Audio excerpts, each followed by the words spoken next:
Praise the lord. The best wishes to you and your family members in the name of God. దేవునికి మహిమ కలుగును గాక. దేవుని నామం పేరిట మీకును మీ కుటుంబ సభ్యులందరికీ శుభాభివందనములు. Today God promise. ఈరోజు దేవుని వాగ్దానము. Let no corrupt communication processed out of your mouth. Ephesians 4th chapter 29 verses. దుర్భాష ఏదైనను మీ నోట రానియకుడి. ఎఫెసీ రాసిన పత్రిక 4వ అధ్యాయము 29వ వచనము. ప్రియమైన సహోదరి సహోదరులారా, ఈరోజు ఈ వాగ్దానం ద్వారా దేవుడు మనతో చెప్తున్న మాట ఏమిటంటే, మనము ఒకరినొకరు దూషించుకుంటూ అలా అరుచుకుంటూ పోట్లాడుకుంటూ ఉంటే ఆ ఇల్లంతా అల్లరితోనూ అరుపులతో శాపనార్థాలతో నిండి ఉంటుంది.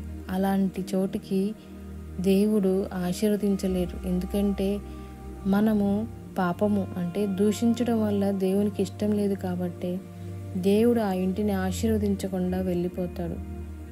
అదే మనము దేవునికి ఇష్టమైన విధముగా ఒకరినొకరు ఆదరించుకుంటూ ధైర్యపరుచుకుంటూ సంతోషకరమైన మాటలను ఒకరికొకరితో మాట్లాడుకుంటూ ఉన్నప్పుడు ఆ కుటుంబాన్ని చూసి దేవుడు ఎంతో సంతోషిస్తాడు. ఆ కుటుంబాన్ని దేవుడు ఆశీర్వదిస్తాడు. ఎల్లప్పుడూ ఆ ఇంటిలో సంతోష సమాధానంతో ఉంటుంది. ఆ ఇంటికి వచ్చి వారందరూ కూడా అలాంటి ఆశీర్వాదాన్ని పొందుకుంటారు. ఇలాంటి ఆశీర్వాదకరమైన సంతోషాన్ని, నెమ్మదిని, ఆనందాన్ని దేవుడు మన ఇంటిలో మనమందరము ఉండాలని ఆయన కోరుకుంటున్నారు. కాబట్టి ఈ విధంగా జీవించుటకు మనమందరమును ప్రయత్నం చేయాలి. ప్రతి ఒక్కరి పట్ల, ఇరుగు పొరుగు వారి పట్ల ఎల్లప్పుడూ సమాధానం కలిగి ఉండాలి.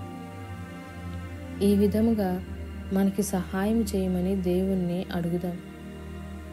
ప్రార్థన. పరిశుద్ధుడా, పరలోకమందున్న మా దేవా, నీతి న్యాయములు జరిగించువాడా, మీకు ఎన్నో వందనములు, స్తోత్రములు. తండ్రి, ఈ వాగ్దానం ప్రకారం మా జీవితంలోనూ, ఈ వాగ్దానం వింటున్న ప్రతి ఒక్కరి జీవితంలోనూ మేము మా నోటి నుండి క్షేమకరమైన మాటలే తప్ప దుర్భాష ఏదైనా రానివ్వకుండా మా నోటిని కాయుమని, అట్టి కృపను దయచేయమని, ప్రతి ఒక్కరికి ఇలాంటి సహాయం దయచేయమని నజరేయుడైన యేసుక్రీస్తు అతి పరిశుద్ధ నామమున అడిగి వేడుకొనుచున్నాము తండ్రి. ఆమేన్.